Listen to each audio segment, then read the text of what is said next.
आज पूरे देश भर में जो लोग किसानों के समर्थन में उपवास पे बैठे हैं उनको भी, और जो लोग किसानों के समर्थन में बैठे हैं किसी भी वजह से उपवास चाहे ना कर पाए उनको भी, सब लोगों को मेरा नमस्कार, सबको मेरा प्रणाम।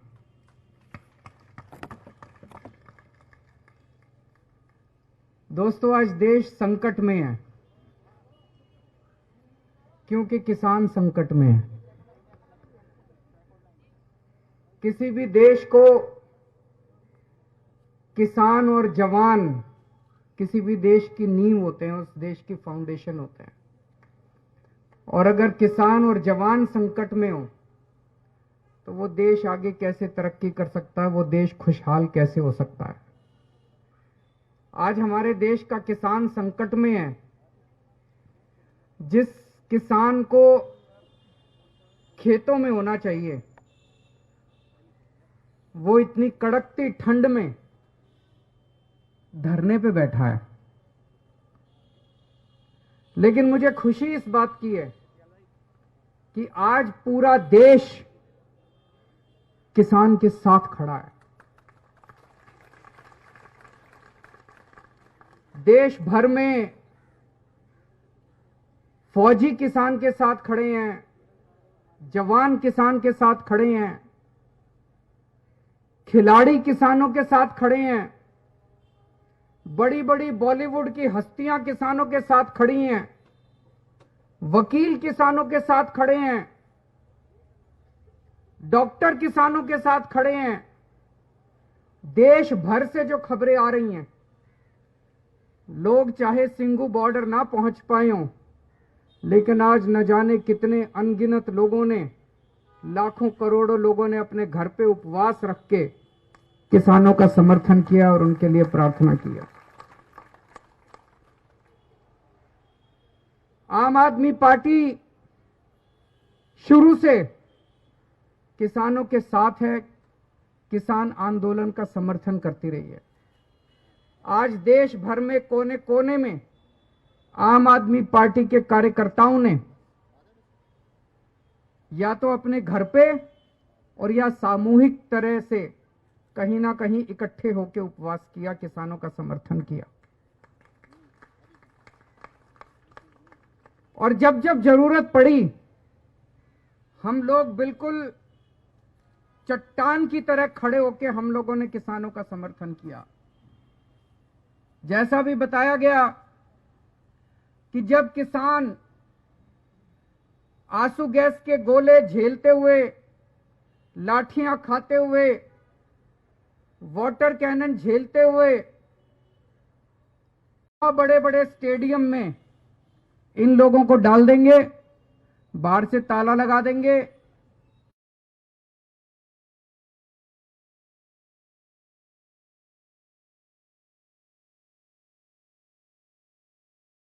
हम किसानों के साथ चट्टान की तरह खड़े रहे और हमने इनकी फाइल रिजेक्ट कर दी।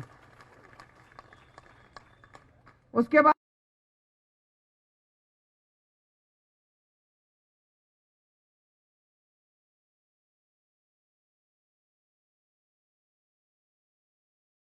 हमारे कई एमएलए को मैं जानता हूं, हमारे कई नेताओं को मैं जानता हूं।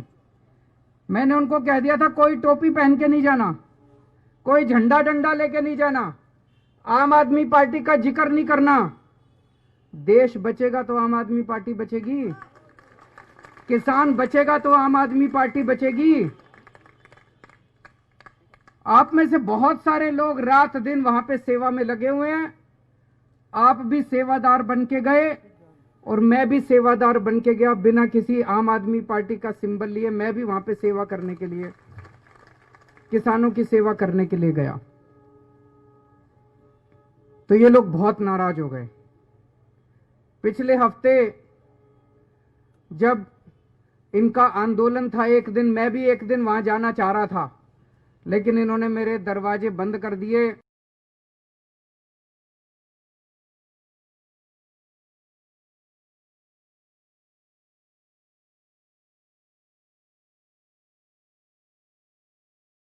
सक्सेसफुल हो।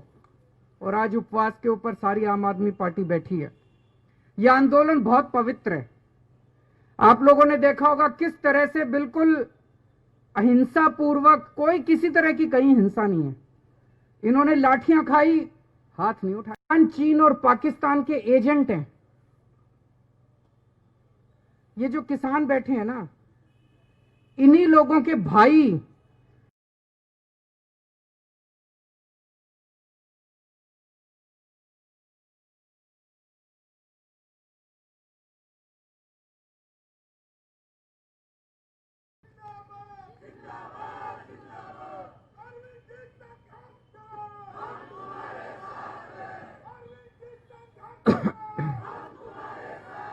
तो ये जितने नेता और ये जो लोग कह रहे हैं कि ये चीन और पाकिस्तान के,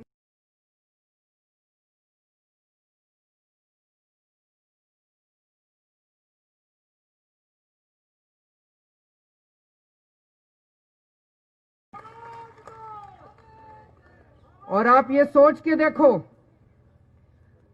कितने ऐसे किसान हैं देश भर में, एक ही आदमी के दो बेटे, एक किसान बन गया और एक जवान बन गया। गलत तो नहीं कह रहा जी? ऐसे बहुत सारे लोग हैं। कितने परिवार हैं, एक बेटा फौज में और एक बेटा खेत में। अब जब वो फौज में बॉर्डर के ऊपर उनका बेटा सुनता है कि मेरे भाई को आतंकवादी कहा जा रहा है, जब वो सुनता है मेरे पिताजी को आतंकवादी कहा जा रहा है जो यहां सिंगू बॉर्डर पे बैठे हैं, तो उसके दिल पे क्या गुजरती होगी? ये सही नहीं हो रहा। जितने लोग ये राजनीति के तहत किसानों को गालियां दे रहे हैं, किसानों को भला बुरा बोल रहे हैं, मैं उनसे हाथ जोड़ के अपील करना चाहता हूं, ये बंद करें, गंदी राजनीति करना बंद करें। दूसरा, अभी जैसे काफी विस्तार में आपको समझाया गया, ये कानून केवल किसानों के खिलाफ नहीं है, ये कानून इस देश की आम जनता के खिलाफ है। इस कानून के आने से बेइंतहा महंगाई बढ़ेगी। इस कानून के अंदर महंगाई बढ़ने का लाइसेंस दिया गया। महंगाई बढ़ना एक तरह से कानूनी जामा पहना दिया गया। मैं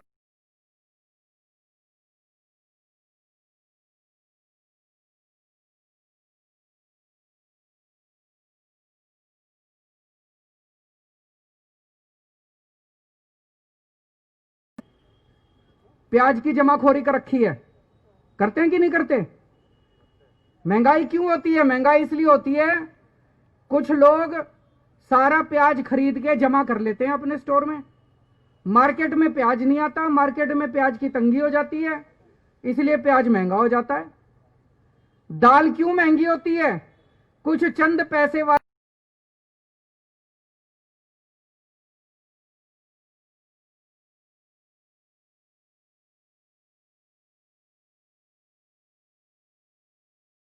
में जब दाल आती है तो दाल सस्ती हो जाती है। यही करती है सरकार। अब इस कानून में लिखा है कि कोई भी आदमी कितनी भी जमाखोरी कर सकता है, ये अलाउड होगा। अभी तक जमाखोरी करना कानून में भी अपराध माना जाता था और शास्त्रों में भी पाप माना जाता था। किसी भी धर्म के शास्त्र उठा के देख लो, भाई साहब कहते थे जमाखोरी करना पाप है। पाप मानते थे नहीं मानते थे? कानून में कहते थे अपराध है।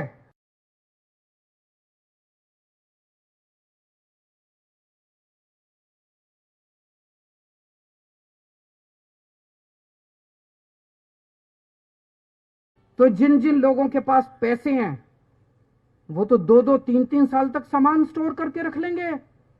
कितनी महंगाई हो जाएगी, कितनी महंगाई हो जाएगी। तो इस कानून में लिखा है कि अगर एक साल में महंगाई डबल हो जाएगी तभी रेड मार सकती है सरकार, नहीं तो रेड नहीं मार सकती। मतलब किसी, मेरे को पता भी है, मैं मुख्यमंत्री हूं, मेरे को पता है दाल के दाम बढ़ रहे हैं और इस आदमी ने स्टोर कर रखा है, अब मेरे हाथ काट दिए, मैं रेड नहीं मार सकता, उसकी दाल बाहर नहीं निकाल सकता। उसमें लिखा है कि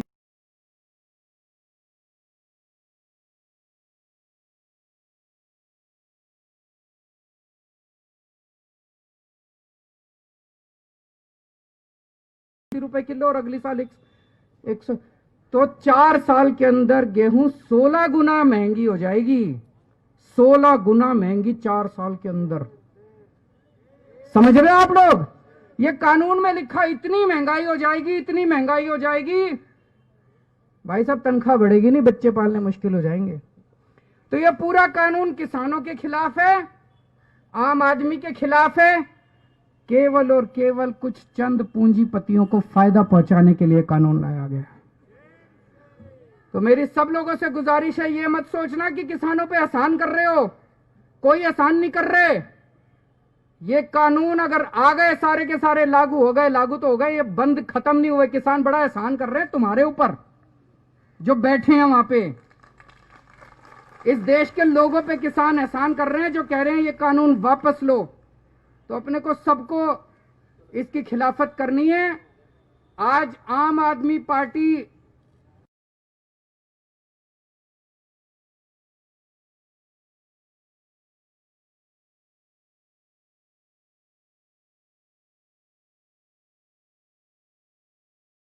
एमएसपी गारंटी देने वाला कानून इस देश के अंदर लाया जाए।